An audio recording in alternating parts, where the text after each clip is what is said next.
ನೇನಾದೇನ ಧಾರಾವಾಹಿಯಲ್ಲಿ ಇಂದಿನ ಸಂಚಿಕೆಯಲ್ಲಿ ಸೂರ್ಯ ಅವರು ಈ ಮನೆಯಲ್ಲಿ ಯಾರೂ ಜಗಳವಾಡಬಾರ್ದು, ಈ ಮನೆಯಲ್ಲಿ ಜಗಳ ಆಡಿದ್ರೆ ನಮಗೆ ಪರಿಣಾಮ ಬೀಳುತ್ತೆ ಅಂತ ಹೇಳ್ತಾರೆ.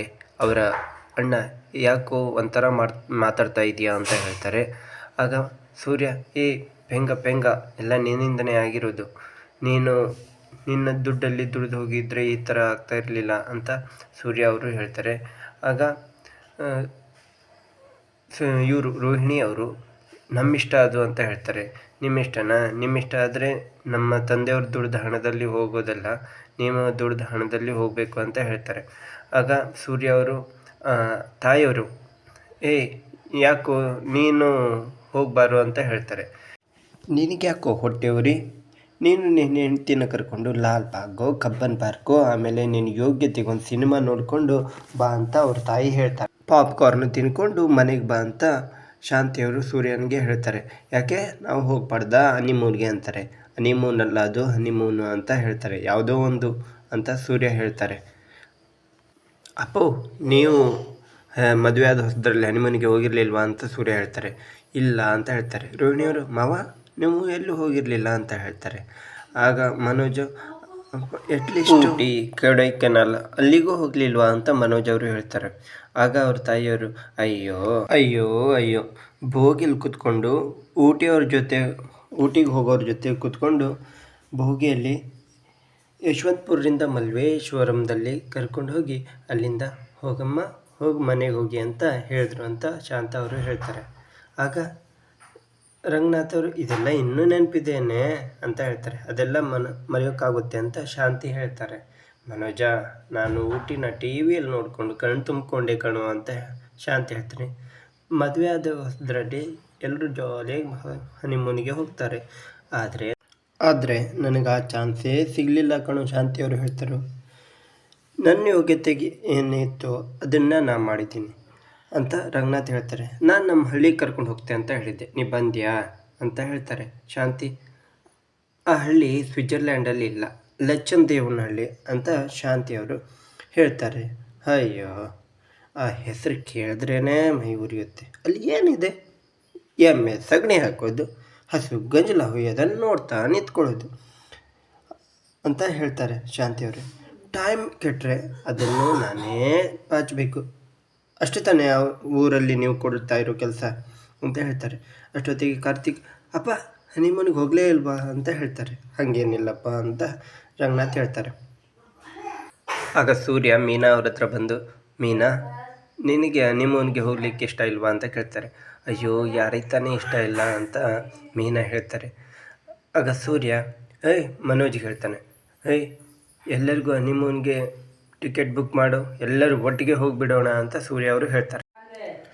ಮನೋಜ್ ಒಂದು ಕೆಲಸ ಮಾಡು, ಸೀದಾ ವಂಡರ್ಲಾಗೆ ಹೋಗು, ನಿನಗೆ ದೊಡ್ಡ ದೊಡ್ಡ ಟ್ರಿಪ್ ಎಲ್ಲ ಆಗಬರಲ್ಲ ಕಣು ಅಂತ ಮನೋಜ್ ಅವರು ಸೂರ್ಯಂಗೆ ಹೇಳ್ತಾರೆ. ನನಗೆ ಯಾವ್ದು ಆಗ್ಬರುತ್ತೆ ಯಾವ್ದು ಆಗಬರಲ್ಲ ನನಗೆ ಚೆನ್ನಾಗಿ ಗೊತ್ತು, ಸುಮ್ಮನೆ ಏನೇನು ಹೇಳಿ ವಾಂಚಿಸ್ಕೋಬೇಡ, ಹೋಗು ಸೀದಾ ಹೋಗಿ ಟಿಕೆಟ್ ಬುಕ್ ಮಾಡು ಅಂತ ಹೇಳ್ತಾರೆ. ಆಗ ರೋಹಿಣಿಯವರು ಏನಿವಾಗ ನಿನಗೆ ದುಡ್ಡು ತಾನೇ ಬೇಕು, ನನಗೆ ಈ ತಿಂಗಳು ಫುಲ್ ಪೇಮೆಂಟ್ ಬರುತ್ತೆ, ಮನೋಜ್ಗೂ 10ನೇ ತಾರೀಕಿಗೆ ಪೇಮೆಂಟ್ ಕ್ರೆಡಿಟ್ ಆಗುತ್ತೆ ಅಂತ ಹೇಳ್ತಾರೆ. ಅಷ್ಟೊತ್ತಿಗೆ ಹೇಳಿ ಮನೋಜ್ ಅಂತ ಹೇಳ್ತಾರೆ. ಹೌದು ಅಂತ ಹೇಳ್ತಾರೆ. ಆಗ ಸೂರ್ಯ ಇವನಿಗೆಲ್ಲಿ ದುಡ್ಡು ಬರುತ್ತೆ, ಬರೋ ಪೇಮೆಂಟಲ್ಲಿ ಅರ್ಧಕ್ಕರ್ಧ ಇಸ್ಕೊಂಡು ನುಂಗಿ ನೀರು ಕುಡಿದ್ಬಿಟ್ಟಿರ್ತಾನೆ ಅಂತ ಸೂರ್ಯ ಅವರು ಹೇಳ್ತಾರೆ. ಆಗ ರೋಹಿಣಿಯವರು ಶಾಕ್ ಆಗ್ತಾರೆ. ಏನು ರೀ ಅಂತ ಹೇಳ್ತಾರೆ. ಇಲ್ಲ ಹಾಗೇನಿಲ್ಲ ಅಂತ ಮನೋಜ್ ಅವರು ಹೇಳ್ತಾರೆ. ಆಗ ಶಾಂತಿಯವರು ಎದ್ಬಿಟ್ಟು, ಮನೋಜ ಈ ಟಿಕೆಟೇ ಬುಕ್ಕನ್ನು ಕ್ಯಾನ್ಸಲ್ ಮಾಡಿಬಿಡು ಅಂತ ಹೇಳ್ತಾರೆ. ಆಗ ರೋಹಿಣಿಯವರು ಯಾಕೆ ನಾವ್ಯಾಕೆ ಕ್ಯಾನ್ಸಲ್ ಮಾಡಬೇಕು ಅಂತ ಹೇಳ್ತಾರೆ. ಅಷ್ಟೊತ್ತಿಗೆ ರೋಹಿಣಿಯವರು ಯಾಕತ್ತೆ ನಾವು ಈ ಥರ ಮಾಡಬೇಕು ಅಂದಾಗ ಶಾಂತಿಯವರು ನೋಡಿ ಸೂರ್ಯ ಅವನಿಗೆ ಯಾಕೆ ಮಾತಾಡೋಕ್ಕೆ ಅವಕಾಶ ಮಾಡಿಕೊಟ್ಟಿರ್ಬೇಕು ಅಂತ ಹೇಳ್ತಾರೆ. ನಾನು ಒಂದು ಟಿ ವಿಯಲ್ಲಿ ಜಾಗ ನೋಡಿದ್ದೀನಿ, ಅಲ್ಲಿ ಹೋಗುವಂತೆ ಅಂತ ಹೇಳ್ತಾರೆ. ಆಗ ಸೂರ್ಯ ನಮ್ಮ ಅಪ್ಪನ ದುಡ್ಡಲ್ಲಿ ನೀವೇನು ಟ್ರಿಪ್ ಮಾಡೋದು, ನೀವು ದುಡ್ಡು ನಂತರ ನೀವು ಹೋಗಿ ಬನ್ನಿ ಅಂತ ಹೇಳ್ತಾರೆ. ರೋಹಿಣಿಯವರು ನಮ್ಮದು ಸಂಬಳ ಆದ ನಂತರ ನಮ್ಮ ಇದರಲ್ಲೇ ಹೋಗ್ಬರ್ತೀವಿ ಅಂತ ಹೇಳಿ ಮನೋಜ್ಗೆ ರೋಹಿಣಿಯವರು ಟಿಕೆಟ್ ಕ್ಯಾನ್ಸಲ್ ಮಾಡಿಬಿಡಿ, ಇವ್ರ ದುಡ್ಡನ್ನು ಇವ್ರಿಗೆ ವಾಪಸ್ ಕೊಡಿ ಅಂತ ಹೇಳಿ ಒಳಗಡೆ ಹೊರಟೋಗ್ತಾರೆ. ಆಗ ಸೂರ್ಯ ಅಪ್ಪ ನಾನು ಮನೋಜನ ಹತ್ರ ಆಣೆ ಮಾಡಿಸ್ಕೊಳ್ಳೋದಕ್ಕಿಂತ ಅವರು ಪೌಡ್ರಮ್ಮನ ಜೊತೆ ಆಣೆ ಮಾಡಿಸ್ಕೊಂಡಿದ್ರೆ ನಮ್ಮ ದುಡ್ಡು ಬೇಗ ವಾಪಸ್ ಬಂದುಬಿಡೋದು ಅಂತ ಹೇಳ್ತಾರೆ. ಯಾಕೋ ನಿನ್ನ ಕೆಲಸಕ್ಕೆ ಟೈಮ್ ಆಗಿಲ್ಲೇನೋ, ಹೊರಡು ಹೊರಡು ಅಂತ ಹೇಳ್ತಾರೆ. ಆಮೇಲೆ ಸೂರ್ಯ ಅವರು ಆ ಕಡೆ ಹೋಗ್ತಾ ಇರ್ತಾರೆ. ನೋಡಿ, ಇನ್ಮೇಲೆ ಯಾರೂ ಈ ಮನೆಯಲ್ಲಿ ಜಗಳ ಆಡೋಂಗಿಲ್ಲ. ಜಗಳ ಆಡಿದ್ರೆ ನಾವು ಔಟ್ ಆಫ್ ಸ್ಟೇಷನ್ ಆಗಿಬಿಡ್ತೀವಿ, ಮೊದಲೇ ಗೊತ್ತಿದ್ರೆ ಅಂತ ಸೂರ್ಯ ಅವರು ಹೇಳ್ತಾರೆ. ನಂತರ ಕೆಲಸಕ್ಕೆ ಹೋಗ್ತಾರೆ. ಮೀನಾ ಅವರು ಮಾವನಿಗೆ ಕಾಫಿ ಕೊಡ್ತೀನಿ ಅಂತ ಒಳಗಡೆ ಹೋಗ್ತಾರೆ. ಮನೋಜನು ಹೋಗ್ತಾನೆ. ಶಾಂತಿಯವರು ಹೋಗೋ ಟೈಮಲ್ಲಿ ಶಾಂತಿ ಬಾರೆ ಇಲ್ಲಿ ಅಂತ ಕರೀತಾರೆ. ರಂಗನಾಥ್ ಅವರು ಕರೆದು, ನೋಡು, ಹನಿಮೂನ್ಗೆ ಹೋಗಿಲ್ಲ ಅಂತ ಹೇಳ್ತೀಯಲ್ಲ, ನಾನು ನನ್ನ ಸರ್ವೀಸಲ್ಲಿ ಮೈಸೂರು ಟು KR ಹೋಗ್ತಾ ಇದ್ದೆ ನೋಡು. ಸುತ್ತ ನೀರಿತ್ತಲ್ಲ, ಅಲ್ಲಿ ಹನಿಮೂನ್ಗೆ ಕರ್ಕೊಂಡು ಹೋಗಿ ಪಕ್ಕದಲ್ಲಿ ಕೂರಿಸ್ಕೊಂಡು ಆ ನೀರಲ್ಲಿ ಧಕ್ಕಂತ ನೀನು ತಳ್ಳಿಬಿಟ್ಟಿದ್ರೆ ಇಷ್ಟೊಂದು ನೆಮ್ಮದಿಯಾಗಿರ್ತಿದ್ದೆ ಆ ಕಡೆ. ಈಗ ಕರ್ಕೊಂಡೋಗಿ ಈಗ ತಳ್ಳಿ ಅಂತ ಶಾಂತಿ ಹೇಳ್ತಾರೆ. ಈಗ ನಾನೇನೇ ತಳ್ಳೋದು ಅಂತ ರಂಗನಾಥ್ ಹೇಳ್ತಾರೆ. ಈಗೇನೇ ತಳ್ಳೋದು, ನೀನೇ ತಳ್ಳಿಬಿಡ್ತೀಯ ಅಂತ ಹೇಳ್ತಾರೆ. ಭಯ ಅಲ್ಲ ಕಣೆ, ಮರ್ಯಾದೆ ಅಂತ ರಂಗನಾಥ್ ಅವರು ಹೇಳ್ತಾರೆ. ಈ ಕಡೆ ರೆಸ್ಟೋರೆಂಟಲ್ಲಿ ಶ್ರುತಿ ಮತ್ತು ರವಿಯದ್ದು. ಶ್ರುತಿ, ಏನು ಇಲ್ಲಿ ಬಂದುಬಿಟ್ಟಿಯ ಸರ್ಪ್ರೈಸ್ ಕೊಡೋದಕ್ಕೆ ಅಂತ ಶ್ರುತಿಯವರು ಹೇಳ್ತಾರೆ. ಆಗ ನೀ ಏನಾದರೂ ತಗೊಳ್ತೀಯ ಅಂತ ರವಿಯವರು ಕೇಳ್ತಾರೆ. ಇಲ್ಲ, ನಂದಾಯಿತು ಅಂತ ಹೇಳ್ತಾರೆ. ಏನು ಬೇರೆ ರೆಸ್ಟೋರೆಂಟಲ್ಲಿ ತಿಂದು ಬಂದ್ಯಾ ಅಂತ ರವಿ ಹೇಳ್ತಾರೆ. ಇಲ್ಲಪ್ಪ, ಮನೆಯಿಂದ ಬರುವಾಗ ಲೇಟ್ ಆಯಿತು, ಹಾಗಾಗ ನಾನು ಮನೆಯಲ್ಲೇ ತಿನ್ಕೊಂಡು ಬಂದೆ ಅಂತ ಹೇಳ್ತಾರೆ. ಅಟ್ಲೀಸ್ಟ್ ಡೆಸರ್ಟು ಸಿಹಿ ಏನಾದರೂ ತಿನ್ನು ಅಂತ ಹೇಳ್ತಾರೆ. ಓಕೆ ಅಂತೇಳಿ ಚಾಕ್ಲೇಟ್ ತಗೊಬರ್ತಾರೆ. ಇವರು ಸ್ವೀಟನ್ನು ತೆಗೆದುಕೊಳ್ಳೋದಕ್ಕೆ ಟೇಬಲ್ ಮೇಲೆ ಕೂತ್ಕೊಳ್ತಾರೆ. ಅವರು ಚಾಕ್ಲೇಟನ್ನು ತಂದು ಕೊಡ್ತಾರೆ, ಐಸ್ ಕ್ರೀಮನ್ನು. ಈ ಕಡೆ ಮನೋಜ್ ಅವರು ನಿಂತ್ಕೊಂಡಿರ್ತಾರೆ. ಅವ್ರ ತಾಯಿಯವರು ಅಲ್ಲಿ ಬರ್ತಾರೆ. ಏನು ಆಯಿತು ಅಂತ ಕೇಳಿದಾಗ, 1 ಕೋಟಿ ಇನ್ವೆಸ್ಟ್ ಮಾಡಿ ಹೇಗೆ ದುಡ್ಡು ಮಾಡೋದು ಅಂತ ಯೋಚನೆ ಮಾಡ್ತಿದ್ದಂತಾರೆ. ಕೋಟಿನ ಅಂದಾಗ, ನನ್ನ ಹತ್ರ 1 ಪೈಸೆ ಇಲ್ಲ, ಇದನ್ನು ಯೋಚನೆ ಮಾಡೋದು ಅಂತ ಮನೋಜ್ ಅವರು ಹೇಳ್ತಾರೆ. ಆಗ, ನೀನು ತೆಗೆದುಕೊಂಡಿರೋದು ಬಡ್ಡಿ ದುಡ್ಡು ಕಟ್ಟಿರೋ ಹಣ ಫೈನಾನ್ಸಲ್ಲಿ ಅಂತ ಹೇಳ್ತಾರೆ. ನನಗೆ ಗೊತ್ತಿರಲಿಲ್ಲಮ್ಮ, ನಾನು ಹೇಳಬೇಕು ಅಂದ್ಕೊಂಡೆ, ರಾತ್ರಿ ಬೇಗ ಮಲ್ಕೊಂಡ್ಬಿಟ್ಟೆ, ಬೆಳಿಗ್ಗೆ ಹೇಳೋಷ್ಟರಲ್ಲಿ ನೀನು ದೊಡ್ಡ ಸೀನ್ ಕ್ರಿಯೇಟ್ ಮಾಡಿಬಿಟ್ಟೆ ಅಂತ ಹೇಳ್ತಾರೆ.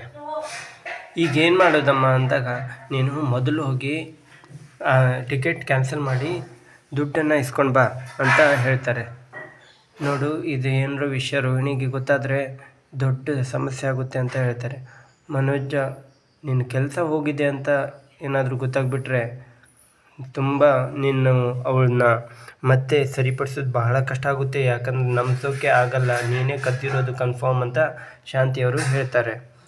ಇಲ್ಲಮ್ಮ, ಕೆಲಸ ಬೋರ್ಡ್ ಹಾಕಿರ್ತಾರೆ, ಕೆಲಸ ಇದೆ ಅಂತ, ಆದರೆ ಅಲ್ಲಿ ಟೈಮ್ ಪಾಸ್ ಮಾಡ್ತಾರಮ್ಮ ಅಂತ ಹೇಳ್ತಾರೆ. ನಾನು ಅಷ್ಟು ಓದಿದ್ದೀನಿ ಅಂತ ಕೂತ್ಕೊಳ್ಳೋದಲ್ಲ, ಯಾವ ಕೆಲಸ ಸಿಗುತ್ತೋ ಅದಕ್ಕೆ ಸೇರ್ಕೊ, ನಿನಗೆ ಈ ಮನೇಲಿ ಮರ್ಯಾದೆನೇ ಇರಲ್ಲ ಅಂತ ಹೇಳ್ತಾರೆ. ಬೇಗ ಒಂದು ಒಳ್ಳೆ ಕೆಲಸಕ್ಕೆ ಸೇರ್ಕೋ ಅಂತ ಹೇಳಿ ಶಾಂತಿಯವರು ಹೊರಟೋಗ್ತಾರೆ. ಏನಪ್ಪ ಇವರು ಈ ಥರ ಹೆದರಿಸ್ತಾ ಇದ್ದಾರೆ ಅಂತ ಮನೋಜ್ ಅವರು ಅಂದ್ಕೊಳ್ತಾರೆ. ಈ ಕಡೆ ರೆಸ್ಟೋರೆಂಟಲ್ಲಿ ಶ್ರುತಿ ಮತ್ತು ರವಿಯರ್ದು ಚಾಕ್ಲೇಟ್ ತಿಂತಾ ಇರ್ತಾರೆ. ಪಕ್ಕದಲ್ಲಿ ಯಾರೋ ಚಾಕ್ಲೇಟ್ ತಿನ್ನಿಸ್ತಾ ಒಬ್ರಿಗೊಬ್ರು ಕೈಗೆ ಮುತ್ತಿಟ್ಕೊಳ್ತಾರೆ. ರವಿ ಅವ್ರು ನೋಡಿದ್ರೆ ಏನು ಅನಿಸ್ಬೋದು ಅಂತ ಕೇಳ್ತಾರೆ. ಒಂದು ಲವರ್ಸು, ಇಲ್ಲ ಗಂಡ ಹೆಂಡತಿ ಅಂತ. ಅಲ್ಲಿ ಕುತ್ಕೊಂಡಿರೋರು ನಮ್ಮ ರೆಗ್ಯುಲರ್ ಕಸ್ಟಮರ್ ಅಂತ ರವಿ ಅವರು ಹೇಳ್ತಾರೆ. ಅವರು ಮದುವೆ ಆಗಿಲ್ಲ, ಲಿವಿಂಗ್ ಟುಗೆದರ್ ಅಂತ ಹೇಳ್ತಾರೆ. ಕಡೆಗೆ ಈ ಶ್ರುತಿಯವರು ಮದುವೆ ಆಗೋಕ್ಕಿಂತ ಲಿವಿಂಗ್ ಟುಗೆದರ್ ಅವರವರು ಇಷ್ಟ ಅವರವರು ಅಂತ ಹೇಳ್ತಾರೆ. ಈಗ ಆ ಕಪಲ್ಗೆ ನೀವು ಸಪೋರ್ಟ್ ಮಾಡ್ತೀರಾ ಅಂತ ರವಿ ಅವರು ಹೇಳ್ತಾರೆ. ನೋಡಪ್ಪ, ಆ ಥರ ಎಲ್ಲ ಇರಲ್ಲ, ಬೇರೆಯವ್ರ ವಿಷಯ ನನಗೆ ಗೊತ್ತಿಲ್ಲ, ನನಗೆ ಇಷ್ಟ ಆಗಲ್ಲ ಆ ಥರ, ಮದುವೆ ಮಾಡಿಕೊಂಡ್ರೆ ಅಂತ ರವಿ ಹೇಳ್ತಾರೆ. ಇವತ್ತಿನ ಈ ಸಂಚಿಕೆ ರೆಸ್ಟೋರೆಂಟಲ್ಲಿ ಎಂಡ್ ಆಗುತ್ತೆ.